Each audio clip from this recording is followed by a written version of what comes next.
Alrighty.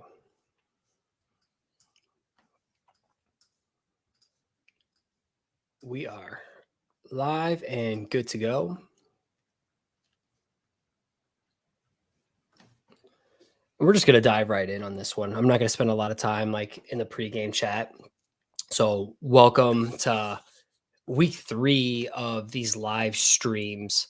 I'm going to make it more snappy, more to the point, and really dive in and making this like a crisp, clean process as I pivot to get this to more of a weekly video format where then I can just introduce live streams with Q&A format. So let's just dive right in. In today's episode, in today's video, you're going to receive 3 tips to be taken seriously as a professional creative.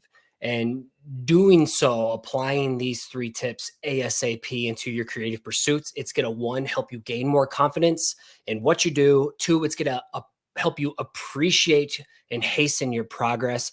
And finally, it's going to help you stay patient as well as continue to stay hungry as you make power moves. Before we dive in, my name is Coach Scotty.D.Russell, full-time side hustle coach for creatives. I'm an NFT artist, and I really focus my time over in the Solana eco-friendly, carbon neutral blockchain. I'm also a speaker and a podcaster. And my goal with this channel and each week showing up on YouTube is to help creators find success going against the grain, doing work that lights them up.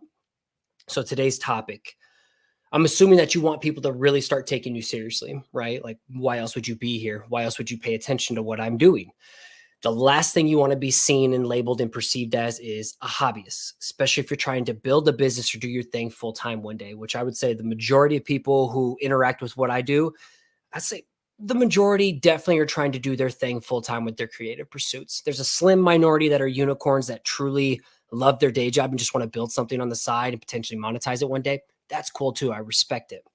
But these 3 things that I talk about today are what I've implemented over the years, which has helped me turn my hobby into a profitable side hustle, then into a 6-figure creative business. And I'm keeping this one short and fiery. So keep your Q&A and save it for the end if you have any today. Otherwise, we'll just finish it up. So get your questions ready, have them ready for the end. So the 3 things that we're going to talk about today is taking control, taking action, and being consistent. So again, short, fiery, right to the point today. So step number 1, take control. No one is going to make your dreams happen for you. No one's going to care about your work or dream as much as you do. No one's going to come and save you. It's all on you to take control and make things happen on your own terms. We do not need external permission slips. Everything you need is right in front of you. You don't need to look for outside validation that it's okay to make moves. It's okay to pursue a path that goes against the grain.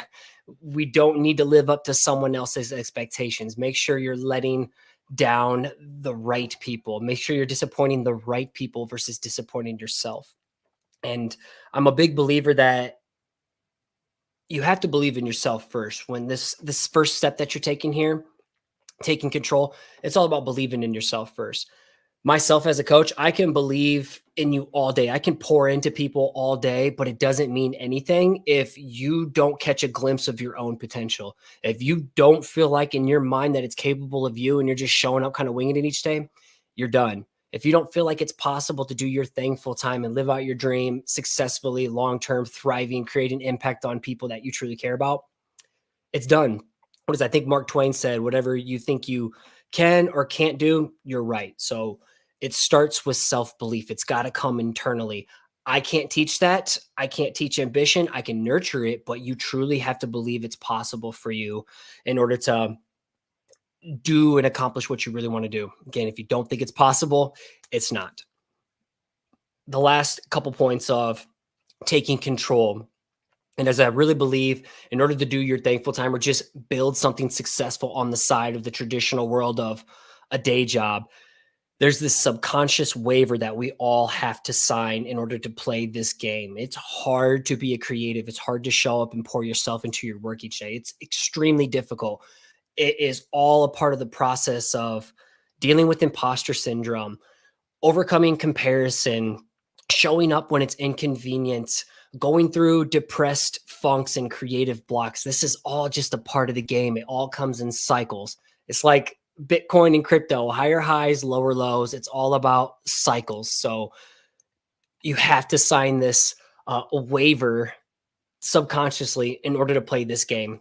So I really want to encourage you from this aspect of taking control, signing this waiver to play this game. It's all about holding yourself accountable, being responsible. What is it? We all have the ability to respond, which is responsibility, and holding yourself accountable for everything that happens for you. And I want to encourage you to just get in the game, realize there's always going to be some hard times lurking on the horizon, but get in the game versus riding the bench. So that is step number one, taking control. Step number two today, in order to get people to take you seriously, is all about taking action. What I mean by this is that betting big on yourself, that's the main thing I want to do, is empower creatives to bet big on themselves, to put themselves in a position to take their side hustle to their main hustle one day, if that's their main goal, or just to build something they're really proud of that they can see long-term that fulfills them. But in order to do this, you got to bet big on yourself. And in order to bet big on yourself, it requires uncomfortable action over time. Living a passive life, scared of taking risks because of the unknown outcomes that you don't have control of, isn't serving anyone. You're not serving anyone living passively, afraid to take risks, afraid to get out of your bubble, afraid to leave your comfort zone. Everything you want is on the outskirts of comfort. Everything. So wherever you're most afraid of, but also excited, like that's your gut, your soul, your intuition, your instincts trying to nudge you to the person you're supposed to evolve into. But yet logic is wired to keep you safe. Everything you want is on the other side of this invisible barrier of fear.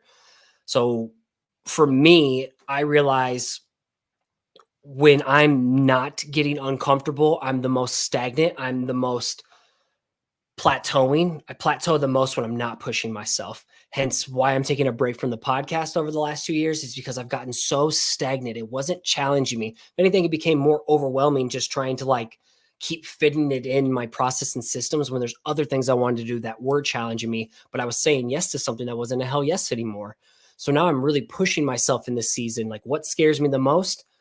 All these years I've been wanting to do some type of live streaming or YouTube videos, because YouTube has always made me extremely uncomfortable. Video makes me uncomfortable. I hate the way I sound. I hate the way I look on video.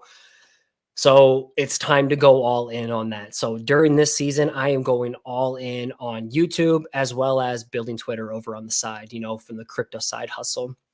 But I realize I cannot grow if I continued to stay on a path that wasn't shaking things up for me. So I'm constantly rattling my comfort cage. And I want to challenge you, if you're live today or if you're listening to the replay, I want to challenge you to pursue one thing a year that scares you, one thing that also excites you. Every year I'm trying to pursue one more thing that's going to radically push my business forward, but it also scares me. In the beginning, the one thing was just sharing my artwork consistently, getting myself out there. Then it was writing in the form of blogging. Then the next year it was podcasting. And the next year it was coaching. Then the next year it was digital goods and products. And the next year, where I'm at today, it's live streaming with the podcast. So I'm always pushing and finding what is the next thing that scares me and excites me that will radically push me out my comfort zone and grow not only my business, but me as a person. Because every time we challenge and push ourselves, we are training ourselves to show up when it's inconvenient. So pursue one thing a year that scares you. And just to recap, step number one again was take control. Step number two is take action. And step number three, the final one, is all about be consistent. Nothing happens overnight. You cannot cheat the process. We have to trust the process. We have to play the long game. I am all about the slow and steady grind. I'm never going to prescribe how you'll have some desired result within X amount of time. So much of that is out of our control. What's in our control is how we show up each day, how we bet big on ourselves, how we plant seeds. Nothing will happen overnight. And if somebody tries to promise you results, just realize you got to see through the bullshit and realize, man, this person's just trying to sell you something most likely. For me, the best thing I can promise is through the lens of a coaching program. My 12-week coaching program just started. I can promise and I will deliver I will promise more results within 12 weeks than you've experienced the past 12 months. That's something I can promise, but I can't promise you a result like, hey, you're going to make your money back within 3 weeks, or you're going to grow a TikTok following of 1,000 people within your first week. I'm not going to promise anything like that. I'm not going to promise you 6-pack abs in 6 weeks. I can't do anything like that. But at the end of the day, it's about like your desire. Discipline stems from desire. My nutritionist training coach, he always gets on my ass when I'm like, yeah, I was just lacking a little bit of discipline this week. He's like, what you're really saying is like you lacked a little bit desire when you're eating that little extra bit of chocolate at night. It's got to be desire. And I want to push people on the end of the spectrum of hobbyist versus professional. So every day I want to nudge you closer along the path to becoming a professional. It's just 1% changes each week, like in the book Atomic Habits from James Clear. We're just trying to show up and improve 1% each week to move ourselves along the path of the spectrum to be more of a professional. And professionals show up each day, even when it's not convenient. And I'm not talking about from the lens of grinding yourself into an early grave, hustle, hustle, hustle, hustle. Like there's a lot of misconceptions about the word hustle and hustle culture. I want to bring a positive light to it and call it healthy hustling. I've burnt myself out doing the hustle culture. I bring a new wave into it. So when I say show up each day when it's inconvenient, I'm not saying like, hey, you're sick. Yeah, you're not feeling good. Hey, you're depressed. Like, I'm not saying to push through it. I'm trying to say like, you'd rather just watch TV right now because you're bored or not focused, whatever it is, but you say you want this outcome. I'm like, I want to challenge you to even show up for 15 minutes a day from a professional lens to pour into something that you say is important. Because when you say you're too busy, what you're really saying is that what you really want to do isn't a priority. So showing up each day when it's inconvenient, even if it's 15 minutes, it's going to do so much powerful, productive, good things for you. One, it's going to trade you to build productive habits versus destructive habits. When you show up each day, it's like a muscle in the gym that you're building up, building up. It's helping you normalize the process. It becomes a non-negotiable. Pursuing your dream, your creative pursuits, your work consistently becomes a non-negotiable. It's just something you do. For me, a weekly podcast or me showing up weekly here, this is just me going to the gym 4 days a week. This is something I do. This is a non-negotiable. This is part of my identity. It's because I've trained and built these habits and building these muscles. I've normalized these processes. For the last 10 years, I've put out some type of weekly content every week. That is a non-negotiable. And even at times when I'm like on vacation or something, I'll schedule something in advance. But if I feel like I'm getting to a season where self-care is slipping and I've burnt out, I'm overwhelmed and I've taken on too much, I will give myself permission to like chill, reset, build my foundation, and like get back to the basics of doing less but better. If I have a student in the program who I feel like is biting off more they can chew, they're overwhelming themselves, we're like, hey, it's okay to like press the brakes or pump the brakes a little bit, take the weekend off, just go all in on video games and go hang out with friends or like go be with family.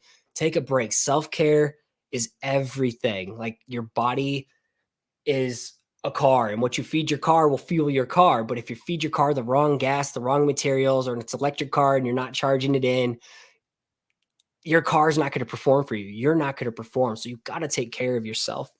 But also being consistent is the key. Consistency is the key for momentum. And let me back to my notes. It trains you to build productive habits, normalize processes, and every day you show up and be consistent, your effort will compound over time. So I really want to encourage you to build some type of weekly system. People operate off of weekly formats. So bake yourself into a weekly system, build systems and processes. How can you show up each week at a minimum, posting once a week at a minimum? That way you remind people you exist. And that also trains you to continue to show up. You can work backwards, build habits, processes, and systems. And once you show up once a week, now we can show up twice a week. Once you've shown up twice a week, now we can show up 3 times a week. So it's a slow scale. Don't bite off more than you can chew. And by the same time, as you continue to be consistent, you never know when one of those seeds you've planted over time is going to blossom to something beautiful.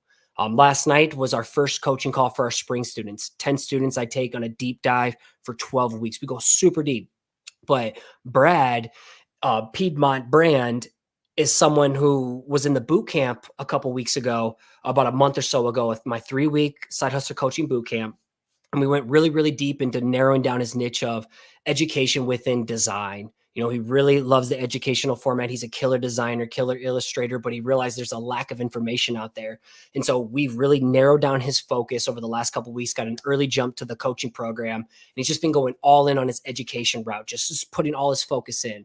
And then his latest reels, either yesterday or the day before, was education on a design systems process.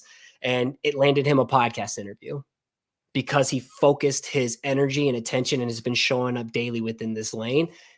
One of those seeds he's been planting over time has already blossomed into a podcast opportunity. So you never know when those consistent seeds you've been planting over time will compound and blossom into a huge opportunity. So, conclusion. To summarize this thought, I told you this is going to be short, powerful, packed, but being taken seriously over time is a direct correlation to how seriously you take yourself. How you show up is what will move you to the opposite end of the hobbyist spectrum over to the end of the professional spectrum. And again, those 3 steps to start taking yourself seriously, to be seen as a creative professional, whether you're in the Web 2 or the Web 3 space or playing in both, those 3 steps to summarize are: 1, take control. Embrace that nobody's going to make your dream happen for you. It's on you. Hold yourself accountable. Be responsible for every move that you make. Step number 2, take action. It's all about getting uncomfortable and making moves, betting big on yourself. You got to believe in yourself first. You can't rely on other people to believe on you. Whether you think you can or can't, you're right.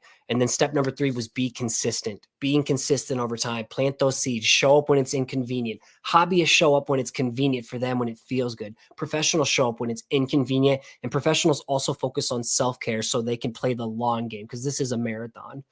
So I want to say thank you so much for vibing with me today. If you liked the video today, like the video and subscribe for more weekly fuel for your mind and creative grind. Now I'm going to open it up for questions, and shoot me whatever questions you have. I'm going to jump into the chat. We'll keep it short and punchy today. So I'll stay around for the next 10 minutes if it's open. Let me jump in the chat. So hello, Kyle. It'd be weird if you weren't here, so I thank you for being here.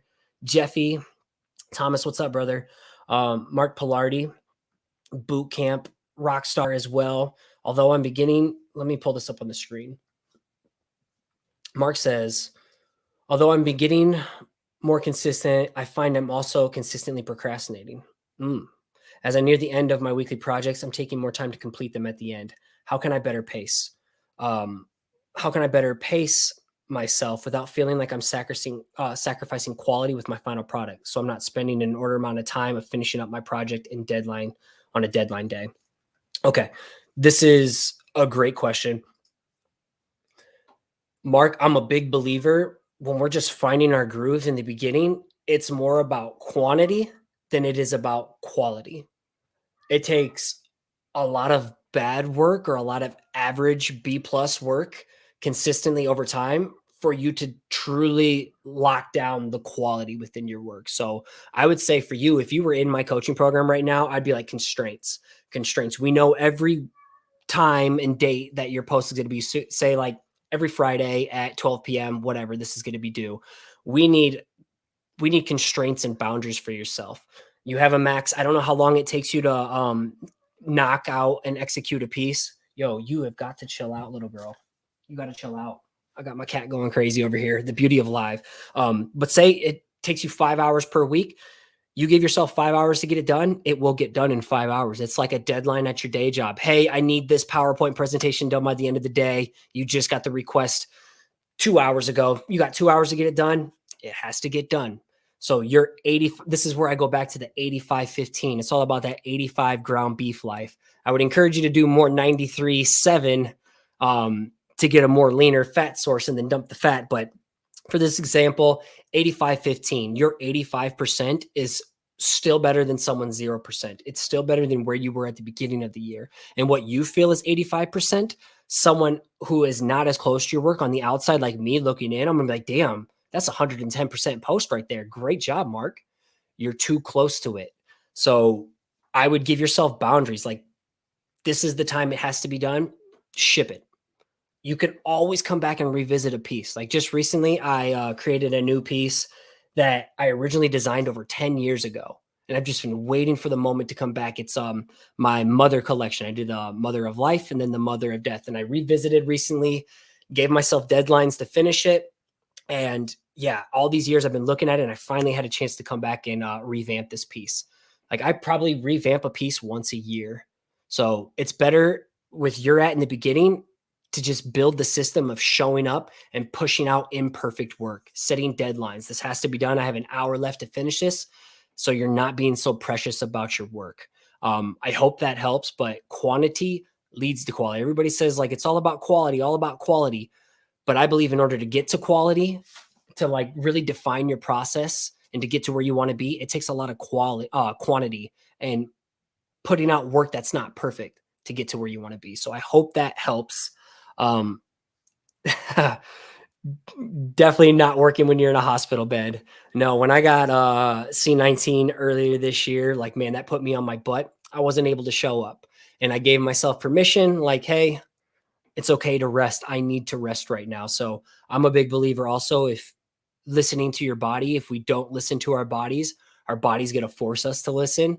And I've put myself in that position too many times where I showed up when I was sick. I showed up when my body was like needing some rest, or I stayed up too late, pulled an all-nighter and tried to work really hard the next day.